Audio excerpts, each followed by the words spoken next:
I just think Dave looks awesome because he's doing a podcast in a sauna. It looks like it, right? It's this is funny. I have this really old house. I'm the sixth veterinarian to live in this house. Wow. And yeah, totally crazy story. And they have this office, and this office probably has not changed for 50 years, maybe more. And they have this like super old weird paneling. But it actually feels like I got to open the window because it kind of feels like a sauna in here right now. I actually live in a sauna. I live in a little hut at the moment in the middle of a swamp. I feel like Shrek is going to come through that window at some stage. Are you like living like Thoreau? Like, has Thoreau made it to your side of the world? Are you familiar with Henry David Thoreau? No.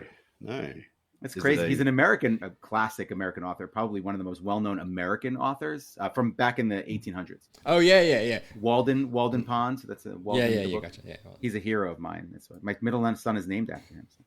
Oh. Really? Yeah. How old are your kids? 3 boys, yeah? 3 boys. We've been making boys since 2005. I've got 3 boys as well. I'm sorry to hear that. Yeah, yeah I know. How old are your boys? I've got 10 and 8 and a 3-year-old. 10, 8, and 3. All right, we got 16, 13, and 10. So we're a little bit shifted up. Similar spread. You're a bit ahead of me. 3 years in between. Did you find a 3 years is a good enough time frame, or? Yeah, like the difference between them. Yeah, I think it's just right. They're like best friends. The 3 of them together are like best friends. But the teenage boys smell. They're gross. They're dirty.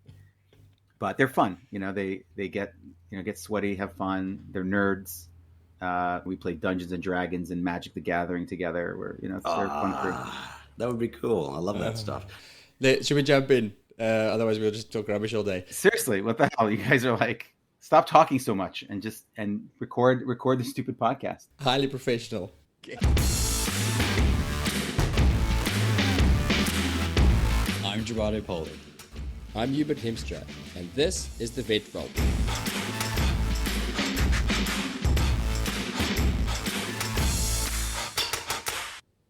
Imagine a world where vets and their team members are bubbling with excitement about their job, where they go on about how great their clients are, because, well, the clients are great, and they talk about how good their pay is and about how very fulfilling their careers are. Can't do it? Don't worry. Our guest for this episode has been imagining exactly this. And if the buzz out there about veg is anything to go by, then him and his team of veggies may well have found a way to make this a reality. Now, if you don't know what veg is and who the veggies are, then you clearly don't work in the US and you never look at social media, and you should probably get out more. But let me catch you up. Veg, or Veterinary Emergency Group, is a US-based group of, at the time of recording in late 2021, 27 emergency-only vet hospitals. The Veggies are the slightly cultish humans who work there, and our guest, Dr. David Bessler, is the guy who started it all. Dr. David Bessler is the CEO and co-founder of Veg. He's been a career emergency veterinarian since 2003. He's worked with reptiles at the Bronx Zoo, teaches veterinary science to elementary school children at the American Museum of Natural History, and has even been featured on the one and only Sesame Street. And, as you'll hear, he's a man with a very clear vision. So, who is this episode for? Well, everyone. Whether you're a vet or a veg or a nurse or even a vegetinary student, basically anyone attached to a vet business, there are some things in here that you need to hear. If you're a vet business owner, well then this is definitely for you. Join us as we veg with Bessler on topics like why mission, vision and core values are so much more than just corporate speak. How a clinic can do shit for free, yet pay well and still be profitable. Why you may be on the wrong island. Why the spiritual side of your job is critical for career happiness, and, well, so much more. Just listen to it already. Please enjoy Dr. David Bessler. But before I let you go, you know that I'm going to remind you about our subscriber-exclusive series of clinical podcasts.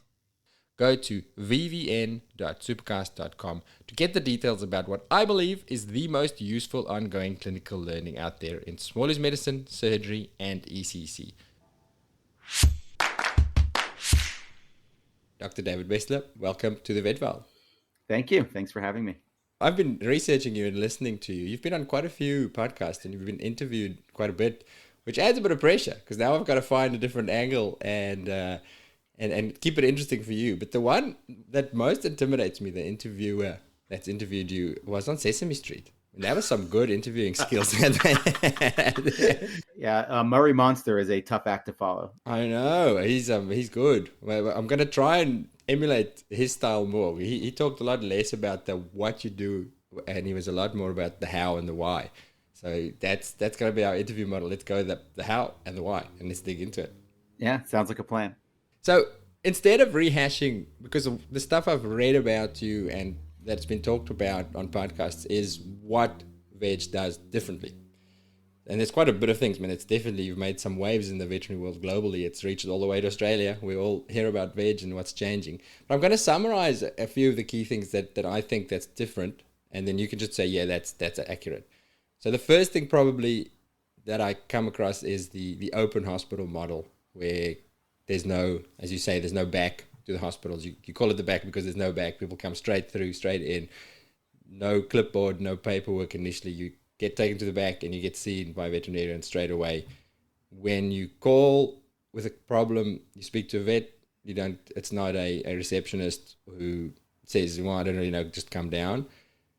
What I gather from the main thing that I see is the excitement by your team members, or from your team members, about where they work. That's unheard of. People they talk about work like it's such a great place. So we want to definitely dig into that.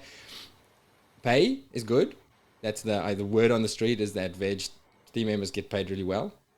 We've got to go into that. Probably those are the key things that jump out to me. Am I missing anything, David, or is that what differentiates you guys? No, I think you hit on all the key points really well.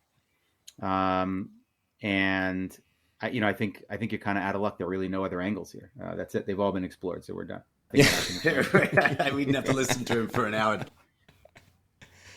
No, all those are accurate, and I think that's the one thing that you missed there that I think is really the key to our secret sauce is our first spike. We call them our spikes. We can go into that another time, but those are kind of seven commandments, if you will, for the way we do our jobs. But also, it's kind of our mission, which is helping people and their pets when they need it most. That first spike is all we do is emergency. And that is the key to everything else. So that's your team's particular niche within the profession. That's the way that they add value to the clients, and it's so niche and small that they can grasp that. Not just that they can grasp it. I'll point to my shirt here so people can't see, but they can hear. So, we like to say emergency is our middle name. We're Veterinary Emergency Group. Emergency is our middle name. It's all we do, and so we do it better than anybody else. It's that intense focus that allows us to do it better than anybody else. That's number one. The reason why everybody loves coming to work is because we're a company that's all about you. If you're an emergency professional, you see yourself as an emergency vet or an emergency nurse or a veterinary emergency professional, we're a company that's all about you. You're not working emergency in a specialty business or emergency in a general practice business. You're working emergency in an emergency business. And then customers come to us. We call them customers. Customers come to us. Preferentially, we say people pass by bigger and fancier places to come to us because of the way we'll treat them. But that is because all we do is emergency. And so if you walk into a building that is designed for ophthalmologists and oncologists and dermatologists, radiologists, and general practice, you're not going to have a great emergency experience. Just like, your best shoe buying experience. Well, I don't know if if your audience knows Target. Do you guys have Target in Australia? Yeah. Yep. Okay. So, Target sells shoes. You're not going to have the best shoe buying experience at Target. You walk in and there's groceries, there's clothing, there's hardware. And so if you want to have the best focused experience in anything, you're going to go into a company that is about that thing. It's all they do, so they do it best. Everything stems from that. They do it best because they're run by emergency vets who have emergency at heart and understand emergency, not necessarily run by specialist surgeons. Okay, for specialist surgeons who are listening to this, you have incredible value but then it's like these other specialties who may own the business who then put a vet at night and then say they're delivering emergency, but then what they're potentially that vet is delivering is some aspect of triage, but then not really being able to do the things that they really think needs to be done. So the freedom to do emergency the way that emergency needs to be done or should be done for pets. Yeah. I think that we have the freedom to do what we do in the best way possible. We don't have to bend to the needs of other things that are going on inside our business. And so, hey, it's time to check my COVID test. Go for it. I'm assuming you can edit that out, but there we go. No, Perfect. Control There we seven. go. We're And negative. it's Good. I will negative. that. It says that there's no sample. I think you have to do it again, mate. So, No. so did you learn that the hard way? Did you learn that the hard way through the first practice you bought, and then the challenges of butting heads and trying to stand up for what emergency needs to be done, and then you stuff it. We're just going to do our own thing, or what was that trigger? What was the thing that made you realize that? Yeah. I learned that the hard way through going through the typical emergency experiences at other companies. I worked for specialty hospitals, ran the emergency service in specialty hospitals. And, the experience for pet owners was affected in not a great way by all the other components of that specialty business. So, for example, first of all, people would come in. I was in a practice, it was in New York City, and there are 2 floors. There's the appointment rooms and reception desk upstairs on the top floor. And then there's what we used to call the Stairmaster, right? Just a bunch of stairs downstairs where all the clinical space was. So you come running in with your emergency, and first thing you do is you hit an elevator or 2 flights of stairs before you can get to a place where the emergency care can be provided. And so that's number one. And, number 2, you have, we're going to admit you, which service you're going to be transferred to tomorrow. This service wants us to handle your emergency like this. Yeah. Don't review the CBC with them overnight. Internal medicine has to review the CBC with them and charge for it, or, whatever kind of weird things that have nothing to do with your emergency and what you want. That's why part of our vision is people pass by bigger and fancier hospitals to come to us because we'll treat them and their pet the way they want. We first start off what makes sense for customers, what makes sense for their pets. That's kind of where we start. And if your business is not completely dedicated to one experience, then the experience is going to suffer. Yeah, it's a culture thing as well, isn't it? I'm a big fan of Seth Godin, all of his writing and his podcasts, and he talks about culture being, he summarizes it as people like us do things like this, and you guys are so clear on this is what we do. Yeah, I'm going to write that down. That's amazing. People like us do things like this. That's the key, and that we're all about culture, and that's something that we're just a whole bunch of emergency people that came together to do emergency really, really well. You mentioned the first spike, David. What are the other spikes? So the first spike is all we do is emergency. The second is you can call and speak with a doctor. The third is you'll see a doctor right away. The fourth is we keep you and your pet together. The fifth is we sit on the floor. The sixth is we find a way to say yes. And the seventh is we collaborate with your family vet. Those are the 7 spikes. We figure if we can get those things right every time, then we'll be doing a great job. I like those a lot. The sitting on the floor thing is such a useful thing, isn't it? I've learned that over a 20-year period, but I'm mostly on the floor. Except my knees don't take kindly to sitting on the floor anymore. It's funny. People think sitting on the floor, they think it's kind of gimmicky, but they don't realize that is actually one of the most representative spikes, meaning it represents our core values, our way of thinking. Our core values, also, we are legitimately very mission and value driven. Our company is completely about these things. They're not just lip service. Our core values are openness, as you can see, togetherness, heroic helping, and meaningful moments. The sitting on the floor thing, when you think about it, we've revolutionized emergency. We threw out everything, the way you practiced emergency in the past, all the things that were kind of normal to you if you've worked at an emergency hospital or worked in an emergency service, or you've been to an emergency vet. All the things that are normal to you, we just throw those out the window and reevaluate them with a new lens of how should emergency be if we were inventing it today. And so we like to say, whose idea were these metal tables anyway, right? So imagine if you went to the doctor in emergency, you're scared out of your mind because you don't know if you're going to die. And the first thing they do is they put you 40 feet in the air on a metal platform in your socks, right? Where you don't have any grip. Right? Then they shine bright lights in your face and stick things up your ass. I hope so. I don't know if I can say that. Right? You can say it. And so that's what we do to pets, right? Completely inconsiderate. And I don't mean like in a mean way. I just mean like we didn't consider their comfort in any way, shape, or form. It's simply our comfort. Why you're up on a table? To save my back or your knees. And so the first thing we do is we start off on the floor. Is it the easiest? No. Can we do everything on the floor? Absolutely not. There are procedures we need to do up on a table, but we start off on the floor. Number one, we demonstrate to the pet that we're going to come down to their level. Maybe you think that's crazy that we're talking to pets. We don't. We treat pets like people. So we get down to their level, show them that we're willing to go down to their level where they're comfortable. They're used to being on the floor. We also make a great demonstration. Like we demonstrate what the relationship is here between us and the pet owners. We are here to serve you. We're here to make sure that your pet is comfortable. We're going to do things that are out of the ordinary. Expect us to not be normal. We are not normal. And so we start off on the floor. It says so many different things about veg. It's not just a gimmick. So I love that. I love all of those spikes. But and now I want to get into the hows, to the Sesame Street type interviewing. You have these great ideas as a leader, and they're revolutionary and they make a big difference. But now you have 27, or I can't keep count. How many 27 hospitals have you got? 27, yeah, I've got it this time. Every time I listen to a podcast, it goes, 10, 17, 27.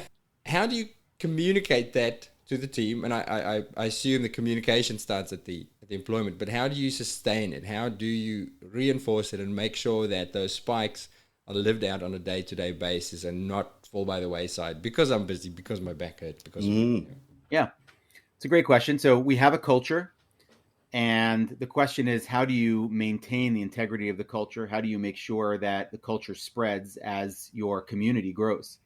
Mm-hmm. And this has been done before. There are a lot of organizations or communities that have cultures that the cultures are maintained and grow as the community grows. We just choose not to apply the lessons we learn there to business. So, for example, I was talking to somebody today who, you probably don't know about the Rotarians, Rotary clubs. Maybe you do. Rotary club? Yeah, we have Rotary clubs, yeah.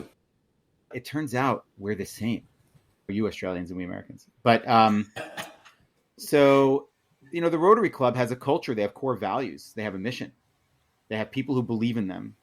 And they work hard to make sure that their culture stays intact as they grow. And they're all over the country. I think they started in like 1905. There are religions that do that. I had a religious upbringing. I'm not a particularly religious person, but I do love the rituals. I am traditional. I can't deny that, my father, his father before him, and his father and fathers before him all did these traditions. I love that. I love connecting to that. But, religions have sacred texts. The point of those sacred texts is somebody sat down one day and said, OMG, if I don't write this stuff down, they're going to forget it or they're going to get it wrong. That's all a sacred text is. And so that's what we did. We have a thing we call the manifesto. It's I don't know, it's probably 95 pages long, I think last I checked. And it's everything that we've come up with over the years that we said is like, wow, that's great. I want to make sure we don't lose that. Let's write it down. And we give it to everybody to read. It's a secret document. People sign a waiver. They're sworn to secrecy, but they read through it. Some people don't read through all of it.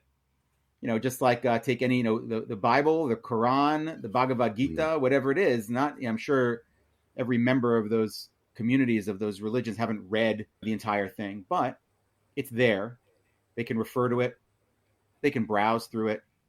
We have huddles at the beginning of our shifts where one of the things we do in that huddle, we have a manifesto moment. Somebody brings up some concept from the manifesto. A manifesto is not anything crazy. It's all basically a book on how to be a good person, how to get along with people, how to enjoy your job, how to do emergency well.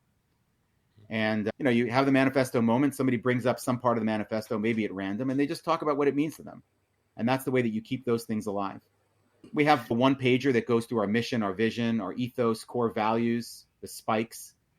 And those things are very succinctly written, full of meaning. And so you can just read that one page and get a really good idea of what we're about. I mean, the real trick is actually to have a culture. Most people talk about, the companies that have a good culture. Insert corporate company name here. And people ask, do they have a culture? Do they have a good culture? You have to have details of a culture. A culture has to be about something. It has to be full of things, rituals, style, dress, foods, language, history. All these things are part of a culture. I don't know what a culture is if you don't have a language, right? Social norms, but I want to know what's AT&T's like dress? What are their rituals? What are their social norms? I don't know. Do they have a culture?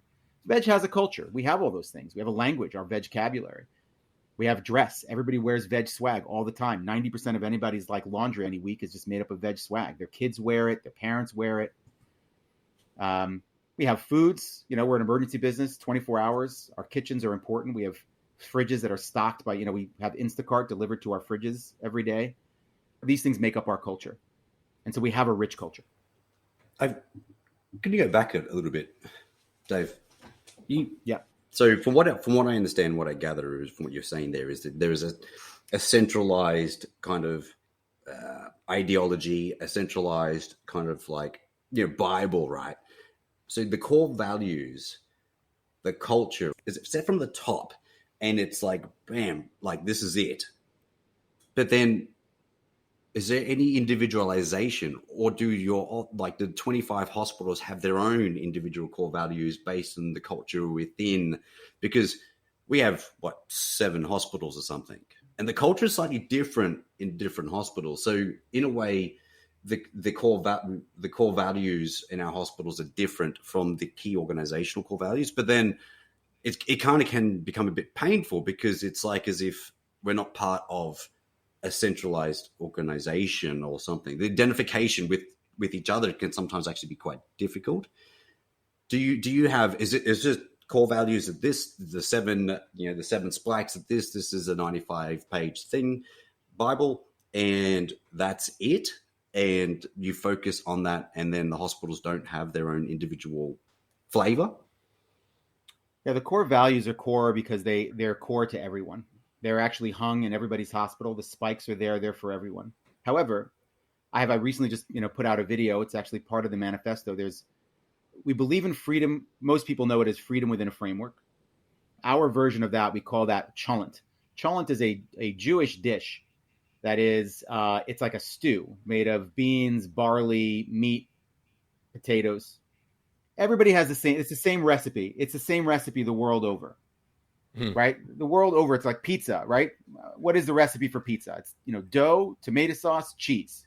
And then someone puts a bit of salt, someone puts a bit of like basil on it or something. Yeah. Some put big chunks of mozzarella on there, right? Some people put, the pepperoni. The Hawaiians, I don't really think the Hawaiians actually put ham and pineapple on their pizza. Maybe they do, but there's that. There's, some people do pizza without, like white pizza without a sauce. Some people make their pizza square. There are variations on a theme. The essence is still the same. It's the same for us. We have our core values. Now, here's an interesting thing. Values and core values are not the same. Core values are core to us. They are core. It's hard to say that you're a veg if you don't value openness, right? Just think about it, right? Openness in terms of having an open hospital where people go to that. But it's also openness to taking in any customer that comes in. We accept you as you are. DEI for us was not an issue. We accept people for who they are. For us, that's actually part of our fabric is an openness to all kinds of people, open-mindedness to different ideas, to trying emergency in a different way. So it's hard to say that you're a veg if you're not into openness. Togetherness, we're all about togetherness. Keeping clients and their pets and our veggies together is part of what we do. We have giant gatherings we get in trouble for all the time. We're too loud. We're raucous. We're all together, all wearing kind of crazy coordinated shirts. We're about togetherness. It's core to who we are. Heroic helping. I mean, how do you do emergency without being heroic helpers? That's one of our core values. Meaningful moments. We applaud when we're discharging a patient after, 3, 4, 5 days. Everybody lines up and applauds as they walk out. We create these kind of meaningful moments. We're all about that. Those are our core values. Now, I'll give you a great example. We had this debate that came up about uniforms. What do veggies wear on the floor? And so some people came up with we all have to kind of look the same. We have to look professional. And so these are the scrubs that you wear. These are your veg scrubs. And we almost kind of put that out there as a policy. And then we said, stop, wait a minute. There's something, we got to check this for legacy thinking here. Scrubs are normal. We're not normal. How does veg attack this? And we realized that the desire to look professional, professionalism is not a core value at Veg. That sounds crazy, right? It was like, oh my God, get this guy out of here. You know, professionalism is not a core value. It doesn't mean we don't value professionalism, but it's not a core value. Now, avoiding unprofessionalism, that might be a value, meaning don't wear, you know, dirty clothing. Don't wear clothing that doesn't allow you to do your job well. If you have clothing where, you know, hangs over your sleeves, hang over your fingers so you can't, you know, put in a catheter or feel a pulse, that's weird. So don't wear unprofessional clothing. But this idea of wear clothing that categorizes you like every other emergency professional, wear a white coat, wear scrubs, that is not a Veg core value. Now, there are some Veggies that choose to have professionalism as a value. It's important to the leaders there that their people all wear scrubs or all wear white coats. That can be. It's just not a core value of Veg. There will be different flavors. There are some Veggies that value, I don't know what the word is, academics. Yeah. You know, and so they're super, you know, academic. They like having lots of journal clubs and, you know, everybody's got to quote the author before you use any medication. That's a value for them. It's not a core value for Veg. Gotcha. So every Veg for sure has their own flavors. It's like visiting your relatives. You know, you go to your brother's or sister's house and the house is like eerily similar to yours because you both share an upbringing, but different in its own unique ways. So the core values, they came right at the start. Did you develop the core values right at the start and they've just been the same that's since? Yeah, was that clinic number 1? Or was that clinic number 1 or was that clinic number 10? And you're like, holy shit, we need to create some core values. Great because question. There's different veggie flavors everywhere. Great question. So this is one of a lecture that I give on my, you know, very small lecture circuit, but I gave this lecture about discovering core values. Core values are not created, they're discovered. And the core values started before Veg 1. Our core values really started with me. If you ask my friends, hey, you know, Bessler started a company and their core values are togetherness, openness, heroic helping, and meaningful moments, they would be like, oh yeah, that makes sense. That's pretty much what Bessler's about. And again, it's the reason why I became an emergency vet. I became an emergency vet because I love heroic helping, you know, and I started practicing the way I always practiced because I love togetherness and openness.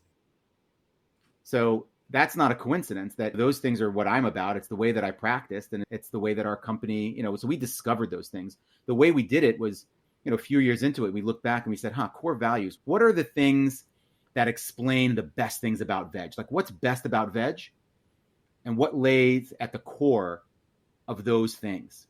We're like, keeping people and their pets together. It's very easy to see how togetherness is like at the core of that. This like open hospital concept. Well, it's easy to see how openness is at the core of that. Right? Going out of our way, that heroic helping is meeting a great need with a great sacrifice. So we'll drive to people's houses to pick them up if they can't get in.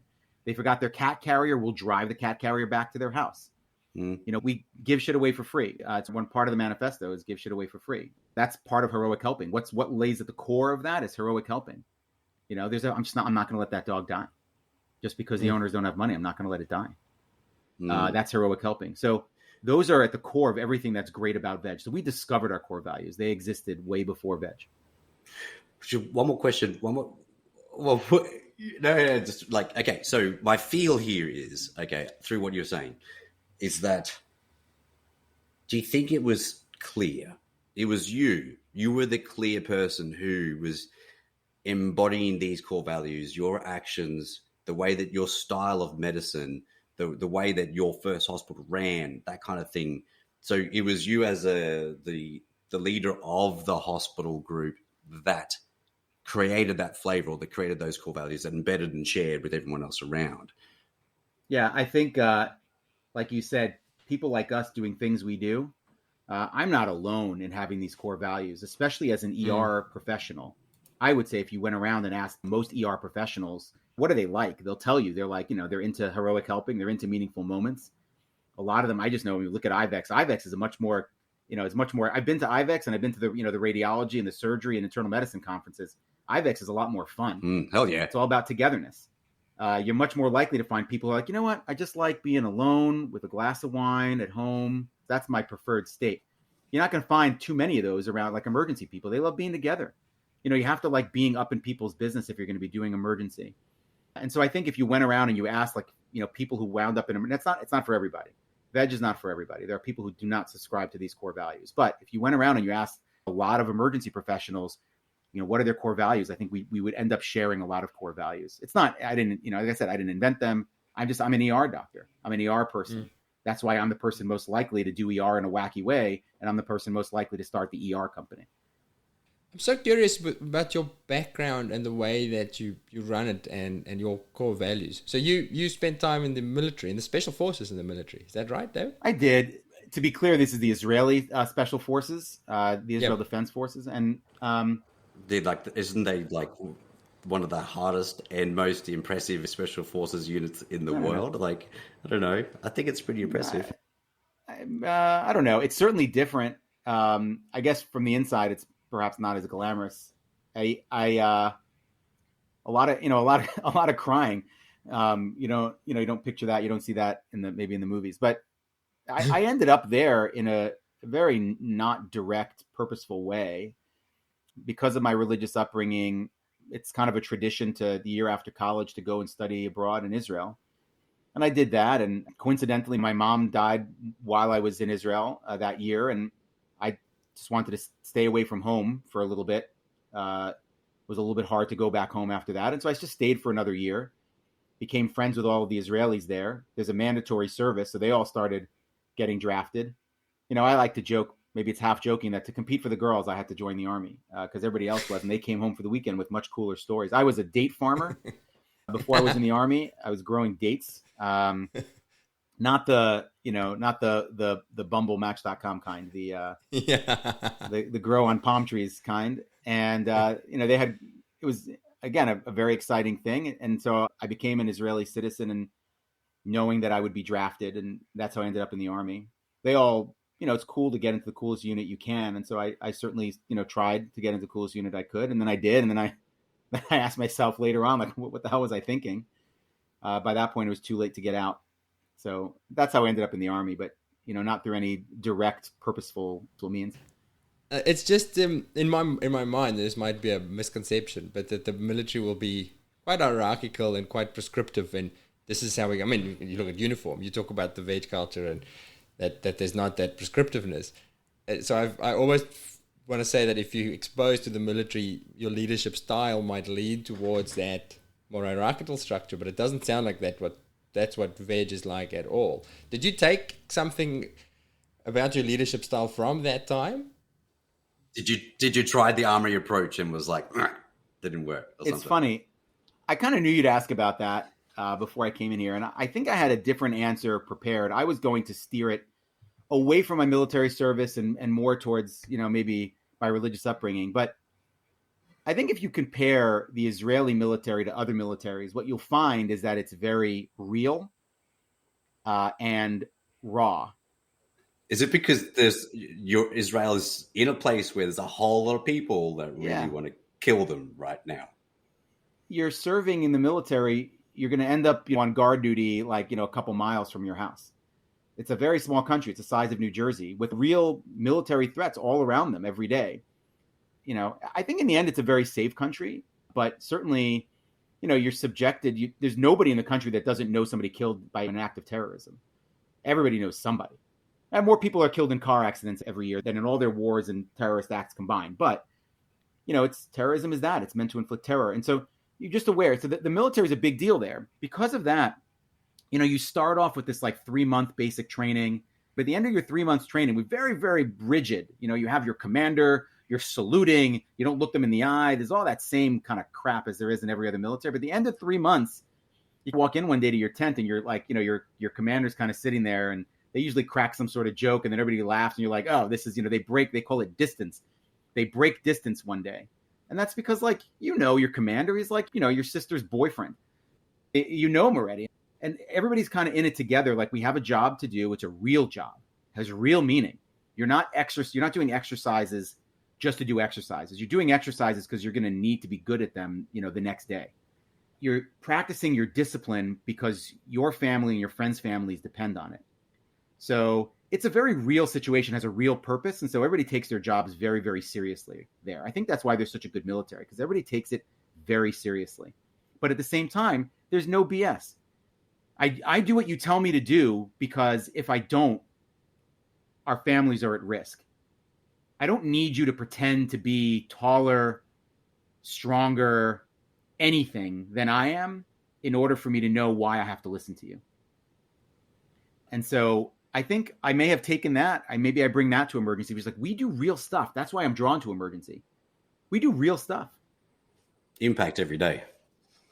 Every day there's impact, real impact. People come to you when they're, even if it's a non-emergency, broken toenail, but people come to you really worried. There's a real job to be done there, which is like, fix this problem, make me not worried, give me peace of mind. And so we have real impact every day.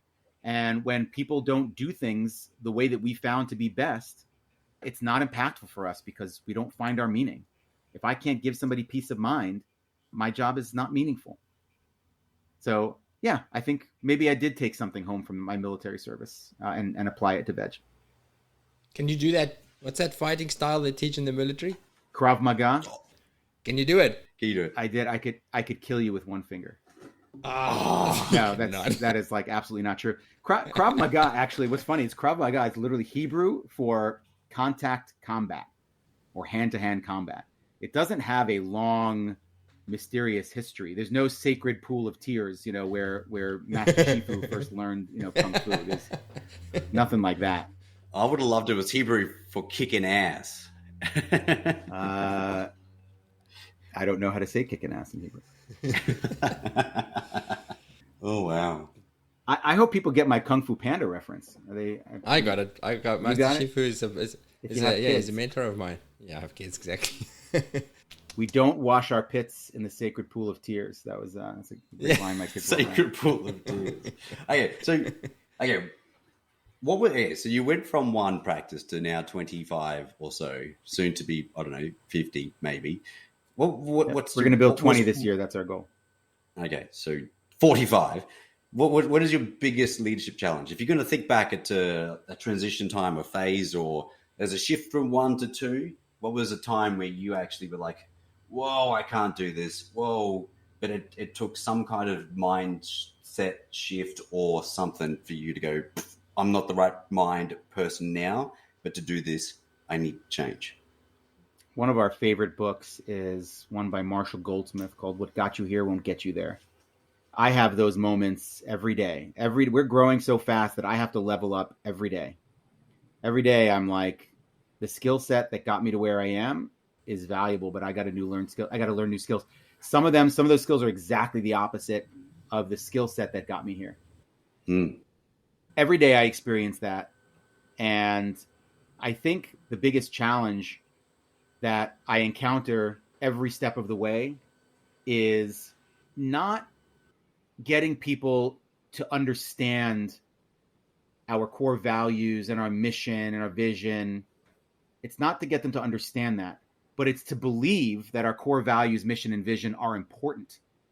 Most people believe that these are like BS things that for some reason some board at the company decides are, I'll give you a big bonus if you get all your people to be able to recite the mission. It's kind of like a fun trick. My biggest challenge is convincing people that the things that they believe are BS are not BS. They're real and they're most important.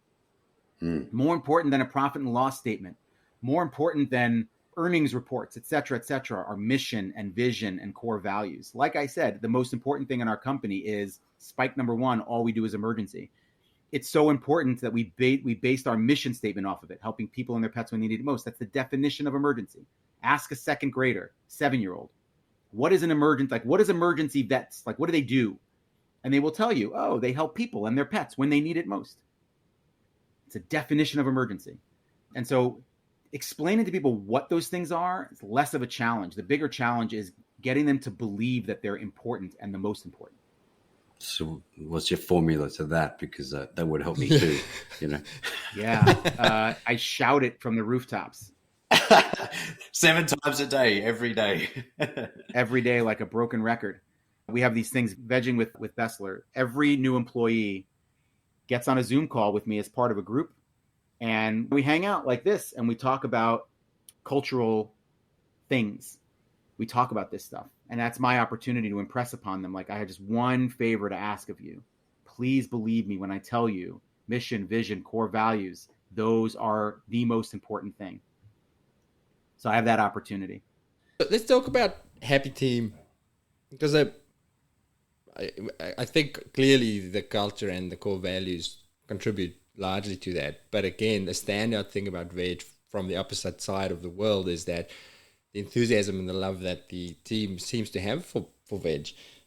Random question. Have you got any veg, not you, but anybody have any veg tattoos yet? Are we at the tattoo level of yes, cult yet? There are veg tattoos. No, you're kidding. They are, so we have the Paw of Life is our, that's, I guess you can see it right here. That's the Paw of Life. Yeah. And so we got people that got the Paw of Life. We have memes, so like any culture, right? So we have veg memes, lots of them. They're on the back of my laptop. I wish I could show you, but that would close my laptop. But, one of those things is a rocket ship. We compare veg to a rocket ship from a Sheryl Sandberg quote. If you're offered a seat on a rocket ship, don't ask which seat, just get on. And nice. So we have people with rocket ship tattoos with the Paw of Life, like right in the middle of it. Cool. There are a bunch of veg tattoos. So is that a decision from the leadership to go, well, I'll tell you why I asked this. When I ran my clinic, I had this insight at one point that if my team are happy, then the work will be better. Instead of focusing first on client service or first on excellent medicine, focus on saying, make sure the team's happy and not, at least not resentful of what they do or what I ask them to do or about their pay packages or their hours or anything like that. And if I have that as a core role for me as a leader, then the other things will follow so much easier. Is that something that you guys aim for, or is it just a happy side effect of the way you run the business? Yeah, I actually think it's the opposite. I think that people are happy if they can do their job well. Okay. I think it's I'm a voracious reader, so I'll refer to books a lot. But Man's Search for Meaning by Viktor Frankl is, for me, it was a life-altering book. It's all about meaning. He quotes, I sound so pretentious when I say this, he quotes Nietzsche, who says, he who has a why can endure almost any how. And our people became emergency professionals, emergency vets, emergency nurses for a reason. That's the impact on the world they're looking to have. Vet school, tech school, not easy. Being an emergency person is not easy. So clearly they're doing it for some reason. The pay, relatively speaking, is not great. You can make more as an investment banker. It's an easier job, I think. Clearly they're looking for something. And so if they want to be happy, they need to connect with that meaning, with that why. And so another reason why our mission is what it is what drives us every day is helping people and their pets when they need it most. It's being a hero, which is why we're not dermatologists. Again, no offense to the dermatologists in the world, but it's just the most direct way to being a hero is by putting yourself in emergencies' way. You just put yourself in the way. When people have emergencies, we have a giant emergency sign outside. They're going to come to us. So we're going to get the opportunity to be their hero. If you can allow people to be the hero they want to be, they're going to be happy and satisfied. There's a difference between happiness and joy. Chief Joy Officer is another great book to read, but there's a difference, right? And I don't know which one is which, but one of them is just like, saw somebody I liked, I'm happy. Get a massage, I'm happy. But that kind of deep satisfaction and fulfillment from connecting with your meaning, maybe that's joy. And that's what we aim to give people. I can give them great benefits, give them great pay, give them a great schedule. All that may give them happiness. It's not going to give them fulfillment and meaning. So I focus on the fulfillment and meaning, which is why we keep people and their pets together. It's not for the customers. Keep people and their pets together so people can, if I fix your dog, right? I had this once. I took a course on mechanical ventilation, bought a ventilator for this hospital I worked at, came back from the course. My first patient was a Cocker Spaniel, was hit by a car, had pulmonary contusions and needed to go on a ventilator. I put it on a ventilator. It was on the ventilator for like 4 days. I slept by that thing's side. I blew out both its lungs because I had no idea what I was doing. I learned how to put in chest tubes. And we weaned it off the ventilator. It was a miracle. My first vent case. I actually got off the ventilator, saved its life, and it went home. And I walked it outside to its owner, and she said, quote, "Thank you," and walked out the door. And I'm like, you have no idea what miracle has just happened here today. You have like no idea. She said thank you. She was appreciative that I made her dog better, but she didn't understand how I made her dog better. She didn't understand that I slept by its side, She didn't see my panic when like I blew its lungs out. She didn't see the sweat beating down my face when I put in my first 2 chest tubes. And so we keep people and their pets together with our veggies so that people can thank them for the actual heroic, amazing work that they do. They have to thank them for that. Thank you for like that miracle that I just saw you do. Not thank you for showing me the x-rays. Thank you for showing me the results of the blood work. But thank you for like finding a teeny tiny vein under fur. Right? Thank you for schlepping my dog around while it pees and poops all over the place for days and days. Thank you for like fixing that beeping pump. It goes off every freaking 5 minutes. Thank you for being here around the clock and not peeing when you need to pee for hours. They can thank them for that. They have to see it, right, to be able to thank it. Yeah. Otherwise, you're just thanking them for like a distillation of that, not the actual thing. The finer little bit at the end, you know? Yeah. Mm-hmm. It's such a paradigm shift because so many veterinary team members, and myself included, are completely freaked out by the idea of the clients being in your face the whole time. Mm-hmm. I listen to you and I see it. I get it listening to you. But if you asked me before I started finding out about your guys' approach, would you like your clients to watch you the whole time? Like, hell no. I mean, it adds so much stress to my life because what if I miss that vein, or what if something goes wrong, or the animal is really stressy? And well, put it this way: when we had the first COVID lockdowns and we had to kick clients out, there was a lot of the staff who said it was the happiest time of their life. They're like, oh, no clients around, so nice. I can just focus on the animals. How do you get the buy-in from that? And do you get do the team members all feel that it is a massive positive change? Yeah. So it's funny. You'd expect the answer from me being like, yeah, really. Sometimes it's actually all the time. People love it and won't ever go back. I think if you ask me, it's very much related to our last conversation about connecting people to their meaning, which is this: if you're Superman and you save Earth and save buses that are driving off bridges, I'm sure there are unpleasant aspects of that. I'm sure it is not easy, right, to lift the bus, to fly backwards around the world. I'm sure it's not easy, but the goal is, or the reason why you do it, you live through things that are unpleasant in order to do amazing things, in order to come to the end of your career and say, I had an amazing career. I was a freaking superhero. It's not going to be easy. Of course it's not easy. And so sometimes will you embarrass yourself in front of customers? Sure. Sometimes will you fail in front of customers? Sure. Sometimes will people yell at you for this or that, or will some unpleasant things happen? Absolutely. But it's far outweighed by all the other amazing things that happen when you do things in front of customers. All those amazing thank yous, all those moments. Just getting to know people on that level is fantastic. So it's the seen, the unseen, being recognized for the generally unseen stuff, and seeing the impact of them seeing the unseen. That is the thing that makes us all magical, if that all made sense. It does. I mean, we think of it as unseen because that's the way we're brought up. But I think if we erase the entire history of veterinary medicine and pets and invented pets today and opened up a place called Veterinary Emergency Group, right? And you had an emergency with your pet, you would walk in. What would you expect to happen? We fill a room with a bunch of people who are experts in pets and pet emergencies, and we walk into a room. What would you expect to happen? You would see somebody, you would walk in. I'm having an emergency with my pet, right? Somebody that's an expert on pet emergency would walk up to you and say, hi, I'm here to help you with emergency with your pet, right? I have to do this. I have to do that. This whole, like, you need to wait outside. You'd be like, where did that come from? Like, that's like almost like you have to, once you think about it like that, you have to be like, what was the idea like behind separating people from their pets? So unnatural. I came in carrying my pet. Why would I suddenly not be carrying my pet?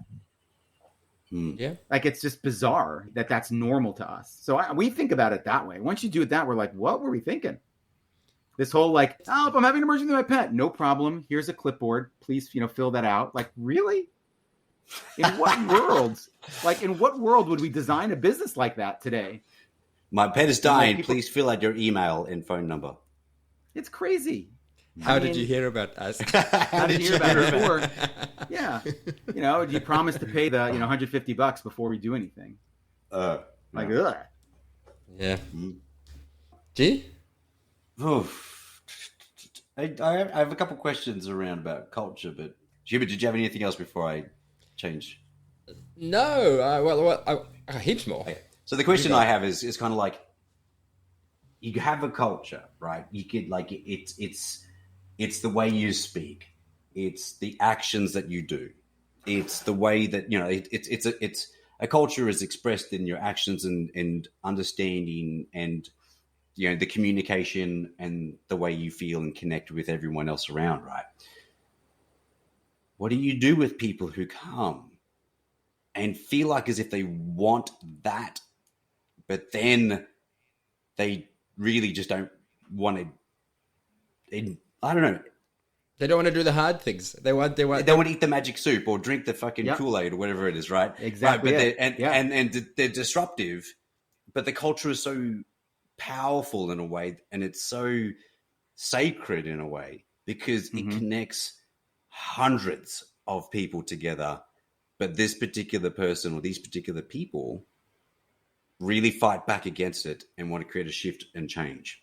I don't know. Yeah. I use, for me, the phrase I use is, you may have landed on the wrong island. It's like you're floating around at sea desperately hoping to find an island. And you find an island and, you get off on the beach and you kind of crawl to the edge of the jungle and you spread apart the leaves and see like a village there. And people are happy and having families and playing and doing all that stuff. And you're like, that's great. And you go out there and you join in and they welcome you. And then the human sacrifices start. And you're like, oh, right? You know what I mean? And like you quickly run back to the beach and start swimming. So I think there are a lot of people who are looking for a culture. They're looking for a home. What we have at Veg, people desperately want. I mean, how much more could you want than a workplace that you love, that's welcoming, it feels like family, that's supportive, that's helping you grow in every way, that's helping you feel like a hero, that pays you well. Everybody wants that. And so we get a lot of people that come, but core values may not be aligned. Now, if you're a Buddhist monk that landed on that island, not great. And so may not be for you. You may have landed on the wrong island, but you may be a Viking and, you land on that island and, maybe you're all about human sacrifice and pillaging and maybe you're all about that and you found your island. And so I think there are a lot of people looking for a great place to work. I think that Veg is a great place to work, but we're not for everybody. A lot of people don't align. I mean, there are a lot of people who are just we're all about openness. We believe that an open world is a better world. And so when you talk to me about privacy, I think privacy may be like a hoop we have to jump through. It may be something that we have to tolerate for legal reasons, maybe to some degree, everybody has some right to some degree of privacy. That's fine. I just don't think privacy, I think a better world, an open world is a better world. That's a radical thing. I got news for you. I didn't make that up. I stole it from Facebook. Facebook also has openness as one of their core values. And so when you ask ha, ha, ha, look at Facebook, you think they really believe in privacy? No, they don't. They may believe in privacy in the same way we believe in professionalism. I don't want to be unprofessional. They don't want to be violators of privacy. But they believe that an open world is a better world. We believe an open world is a better world. I believe that everything is better done together. Experiences are better had together. Meaningful moments are better had together. And so we open it up, we bring people together, we heroically help them, and that creates meaningful moments. That's our whole thing. That's our mojo. It's not for everybody. Okay. You may have to run back to the beach and start swimming. Yeah. That's right. Yeah. Go drown in the water out there, okay? Because if you went to 10 different places and you're still trying to find the island, the issue is not the fucking islands. The issue is you. Okay. That could be. I will say, I'm not sure that I agree in veterinary medicine. Unfortunately, veterinary medicine is kind of stuck back in the old days. I think if I transported the three of us back 1,000 years, I don't think we could find any island. We would not fit on any island 1,000 years ago. They'd all be about human sacrifice and all sorts of things that we're not into. I think veterinary medicine is kind of stuck in a time long ago where most people don't fit today. There are some companies that are changing that, and more people will find a place that they can call home there where they can fit in with their core values. Okay. So you got how many employees and veterinary professionals do you have? What? 50? Just No, under just kidding. just under 2,000.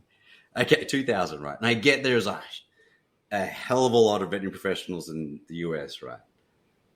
What do you think that large organizations and companies which hire hundreds, if not thousands, of veterinary professionals, what kind of role do you think that they play in shifting the mindset or the culture of the veterinary profession at whole? Because the feeling, we have this Facebook group in Australia, and then, what we hear a lot of is this feeling or mindset of burnout, this feeling or mindset that clients don't appreciate us, the feeling of that we don't get acknowledged for the work that we do. But like, what do you feel? Do you feel that there is a role that large veterinary employees, large companies who employ large numbers of veterinary professionals have an important role in trying to create a culture which empowers us as veterinary professionals? So I think I don't know if it's a responsibility. I don't know if responsibility is a law of nature. I guess the best way for me to say it is we train a lot of leaders. I participate. We have Veg Academy, which is our leadership training program. And I love participating in that. One of the biggest lessons that I give in my first lecture, I talk to people about 5 practices of exemplary leadership. Not important what those 5 are, but one of them is encourage the heart. And I tell people that there is one practice of exemplary leadership that is your responsibility as a leader, which unfortunately for you is an opportunity to physically actually kill your employees. If you don't encourage the heart of your employees, they will jump out the window. If suicide is a problem in veterinary medicine, I think it's because people are not connecting with their meaning. I think they haven't found meaning, or simply said, life is meaningless. If you don't find meaning in your family, and you don't find meaning in your hobbies, and you can't find meaning at work, life is meaningless. And I think that's when people kill themselves. And so you need to encourage the heart as a leader.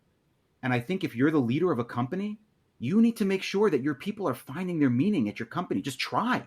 Try as hard as you can. It is not profits. It is meaning. That's what you should be going for. Everything else follows. Jeff Bezos built an amazing company, not by aiming at profits, but by aiming at meaning. His aim is to be the most customer-centric company in the world. And I think he's dead serious about that. And his meaning is very simple. What does Amazon do? Right? They sell shit online, and it comes to your house in 2 days. That's their meaning. That's why I love Amazon. That's why we all love Amazon, for that. And so if you run a big company, what you need to do is make sure that your people find their meaning. My secret is focus. Find people that love something, build a company about that thing. Easy. So you talked about meaning there, and the veterinary professionals want to help and save pets, and for me it's reconnecting healthy pets back to their owners, and that moment really gives me a lot of meaning. And for me, I would feel that an open hospital would be where I would flourish, because I'm a show pony who loves showing off exhibitionist. Cool shit. Okay, so a lot of the focus is on the pains of the clients, the 1%, 2% complaints, right? Is open hospital something that helps people really see the pleasures of clients and the recognition in a way? Like, so what I'm trying to get at is you can either avoiding pain, like complaints and lack of appreciation, can be super powerful, if not more powerful than moving towards pleasure, right? And our focus is on pain and avoiding pain. So why don't clients appreciate us? Why don't clients just, they should love us. We do good shit. Mm-hmm. But that should not be the focus. The focus should be on how do we show what we do. And is open hospital the secret sauce to the shifting away from avoiding pain to seeing the pleasure? People often assume that the spikes, our way of doing things, are designed to bring satisfaction to our customers. That is not historically the way it happened. Historically, the way it happened is I bought my first emergency hospital coming out from the way that emergency had always been done. That hospital had done emergency that way for 25 years before I bought it. I had been doing emergency one way for 15 years before I bought that hospital. And I was at a point where I was thinking, I can't do this anymore. This sucks. Any day I walked into the ER was a great opportunity to get yelled at by customers, for them to tell me, all you care about is money. You killed my cat, right? How many times have you heard that? Or people that I work with, your fellow employees you work with, saying like, you handled that case wrong. You're an idiot. You don't know what you're doing. That's what a shift was likely to be for me. And so when I had my own hospital, it was my opportunity to make work not suck for me. And so when I had my first client complain to me who said, you did this, you did that, blah, blah, blah, he was totally wrong. And then he said, give me back my money. And I said, here's your money. Done. Protected myself. I made that problem go away so that I didn't jump out a window. When I had somebody complain like, you killed my dog by, you made it aspirate charcoal because you clearly, you shoved the charcoal down its throat. I'm like, that's not the way it happened. We gently gave your dog charcoal while it made the biggest crazy mess all over our entire treatment area. But you weren't there to see it. And so the next one that came in, I had them there so they could see it.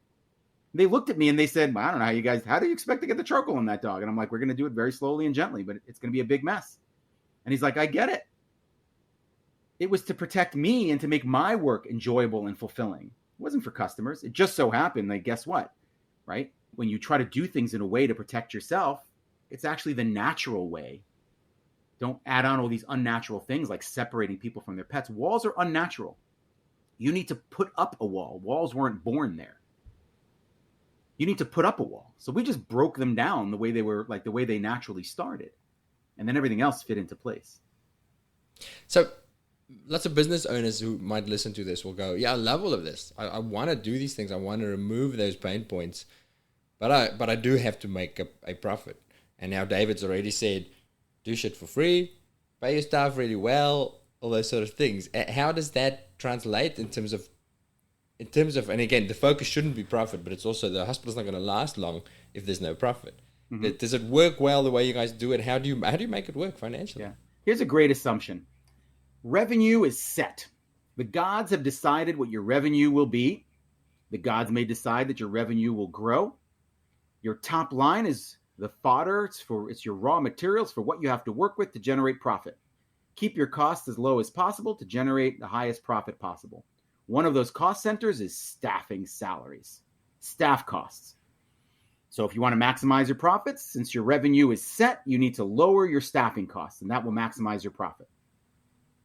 But here's the dumb assumption. If like Einstein was given that, right? Einstein, the genius who came up with relativity, it's not like I'm moving and you're not, right? You're moving and I'm not. And so the basic assumption there is that your revenue is set, that the gods have decided what your revenue is. If you pay people more, you will get the best people. More people will come to you. More people will see the value that you're giving them. They will pay you more. They will agree to your treatment plans. Your revenue will go up. And so when we talk about the cost of veterinary medicine, I don't know where we start. It's the most asinine thing when people start talking about veterinary medicine costs too much. What does that even mean? Think about the things that people spend more on than veterinary medicine. Sure, there are people that can't afford certain things. But I will ask you, name some things that people spend more money on. But compared to what? It's like the theory of relativity. We're compared to what? Something that sleeps in your bed for 15 years, licks your face, gives you more joy than almost anything else. I don't know how your kids feel about your pets, but I don't know what I'm going to do when my dog gets sick. I think about that every day. My kids are going to be crushed. That dog, our dog Ferris, he's the worst. He bites everything. Pees and shits all over the place, but he's the most important part of our family. My kids would trade us in, either my wife or us, they trade us in for the dog any day. Now you tell me for that, spending a few $1,000s on that dog when it gets sick, that's crazy? What kind of world do we live in? People spend, it's normal to spend $60, $70, $80, $90,000 on your car, but not normal to spend $5,000, $6,000 on your dog. That's nuts. And so the whole expense of that's what's weird to me. So your revenues are not fixed. Make more money by providing more value. You may have a problem that what you do doesn't provide value. What you do is not valuable. Because they don't see the value, or that the perception of the veterinarian is that people haven't seen the value of what I've done in the past, so they don't value what I'm going to do now anyway. Value is in the eye of the beholder. It is all up to your customers. Your customers decide what your value is. And then you take that on and you believe that. And then that then influences how you come, as a veterinary professional, as you move forward. You have control over the value that you provide to your clients. You have control over that. And you just have to make sure that you're providing that value. So hire great fucking people. They will provide that value. They will earn their pay. So we don't believe that revenue is fixed. And so because of that, I don't know what is the high end of how much you pay people. I don't know. Is that a question? No, it's not a question. It's a rhetorical question. When people come in, it's like they have their, I had a figure in my head just then. but so what do you do then, Dave? Because at certain, one of the crux of organizational structure, like the buzzword that came around probably about 10 years ago, is the word that employees hate. That's the word of accountability, right? So how do you, let's say you pay them well, how do you hold them accountable to what do you hold them by? I don't know. I tell you, to be honest, I haven't heard that employees hate the word accountability. I know that I don't like being held accountable for things that I don't want to do or believe in. Mm-hmm. But the opposite is 100% true. I ask for people to hold me accountable for the things that are important to me. I have people wake me up so I don't miss work, right? Yell at me, let me know if I do something wrong. So accountability has helped you be a better person, better performer, helped you be the CEO that you are now to create the business that you have. Yeah. But as a veterinary professional who's all of a sudden I'm getting performance managed and held accountable because I'm not doing this stuff. Is accountability a key thing, or do you feel that inherently the people that you hire have accountability, have a self-accountability that they would just naturally perform well? I think any person that is self-aware, realistic, sane, if there's something that they're telling you they want to do and you're holding them accountable for doing those things, they should accept that. You cannot join Veg and not expect to have to help people and their pets when they need it most. And not expect, it's on our walls. You have to sit on the floor. You have to find a way to say yes. You have to keep people and their pets together. So if I'm holding you accountable for keeping people and their pets together, you should want that. What did you expect would happen here? We have a meme, which is don't get mad at Donkey Kong. I don't know if you ever played Donkey Kong. Maybe I'm showing my age here, right? No, I get it. I comes from a time I was at an arcade when I was a kid, and I saw these teenagers playing Donkey Kong. And at one point, one of the teenagers was kicking the crap out of the machine, shaking it and kicking it and punching it, getting mad at Donkey Kong for what was he doing? He was throwing barrels at him. You signed up for the game. You paid him $0.25 to do that. You asked him to do that. Now you're getting mad when he does? Yeah. So this is what you signed up for. The problem may be that you don't, you maybe have, anger management issues. Maybe you're not self-aware. Maybe you got to get real. That may be the problem. But the arrangement is perfectly sane. You signed up for this. We're telling you exactly what you're signing up for. Okay. So it's the clear expectation at the start. It's the 7 pillars. And this is what you signed on the dotted line. But this is it. The 7 plus 2, right? Yeah. And that's the accountability. And it's clear from the start. Clear as day. Crystal clear what you need to do to be a successful veggie. Not everybody can do it. Some people want to desperately. They're just not able to. Yes. Just not able to. I'll tell you something else. I mean, working emergency is very hard. Do you put their flame out in a ceremony and off the when boat? When they're voted off the island? I'm trying to remember the quote. Great book, No Rules Rules. The Netflix book. Reed Hastings, I think. And the quote is, "Adequate performance gets a generous severance." And they mean it literally. Generous severance. They give people a generous severance. We are very compassionate with people. We pay well. We very, very compassionately, kindly show you the door. We give people opportunities. First of all, we make it crystal clear. And then we give people opportunities. I mean, if we fail anywhere, it's maybe we're not clear enough with our feedback. You know, we strive to do that so that if you're not doing things the veg way, but we hold people accountable and they're grateful. And the people who do the veg way, who are real veggies and they do it, like they love it. And they're so thankful. Every day they're thankful for veg. They thank me for building the company. I didn't do it.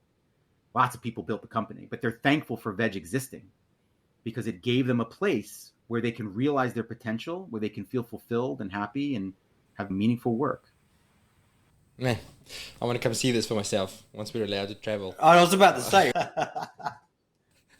David, we've got to wrap up, man. I could talk to you forever. This is so cool. But Wait, was there anything else? Any other key messages that you wanted to share? Or No, I think you got it all. I'm very thankful for the Seth Godin quote. I'm gonna send you some of his stuff. If you haven't come across his podcast and some of his books, he's amazing. Well, it's all about culture. He's a marketer by name, but it's not about market. It's I will. culture. I'm gonna order that right now. I'll send you a couple of things on that topic of podcasts. Are you a podcast listener, David?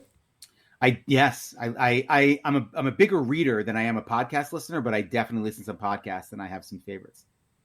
Okay, go. What's your favorites? Number one is one called 99% Invisible, Mm-hmm. hosted by Roman Mars. It's kind of like the NPR family kind of thing. And it's really about design, but I would say it's about aesthetics, and not just physical aesthetics, but they just talk about the beauty in anything in life. They'll take anything from, the world's largest ball of yarn to the history of children's clothing, and they'll just find the beautiful connections between all the elements of those stories. It's a beautiful podcast. It's just all about, I would say, aesthetics. So that's my favorite. It's also a beautifully produced podcast. I like listening to it. It is just beautifully produced. to appreciate how they do the podcast.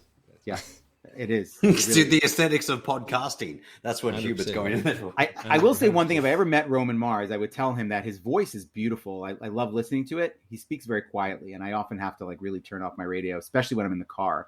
Really turn it up to hear. But my next favorite podcast is How I Built This, another NPR podcast hosted by Guy Raz, I believe is his name.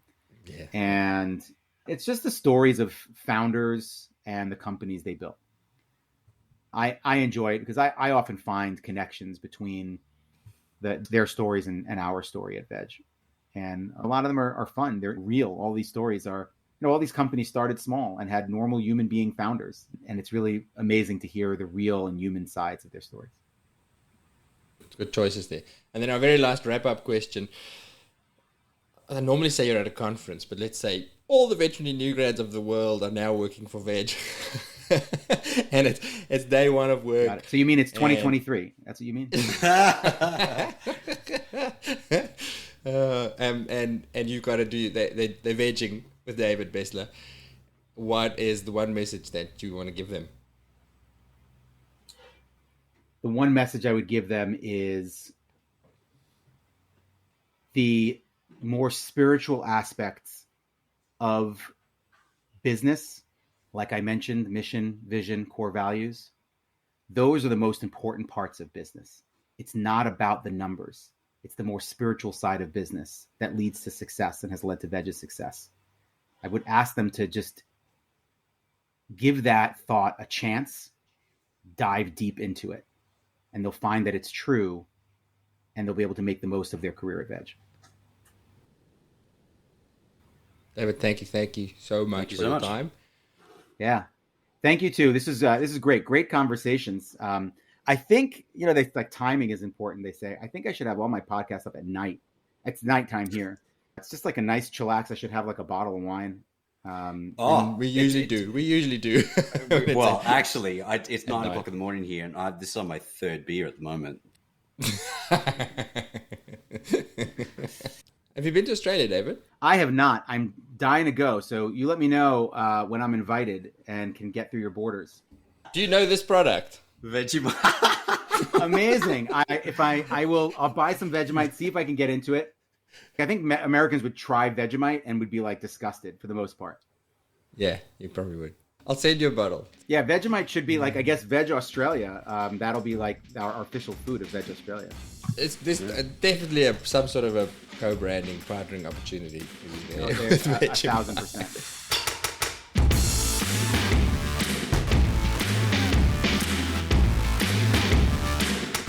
Our goal here at the Vet Vault is to have conversations, like the one you've just listened to, that will give you inspiration and fresh ideas on how to create a thriving and happy career and life as a vet. You'll know by now that our focus is on the life skills that we need to navigate this challenging and rewarding profession of ours. But there's something that I've realized over the last few years of exploring ways to increase enjoyment of the job. That is that the vets who are confident in their skills and knowledge are, as a whole, more satisfied with their careers. Which makes sense. When you feel rusty or uncertain in your knowledge, it's very easy for those imposter feelings to sneak in. I don't know enough. Am I good enough? Conversely, we know that feelings of growth and mastery are some of the greatest predictors of a happy career, which is why we created the Vet Vault Clinical Podcasts.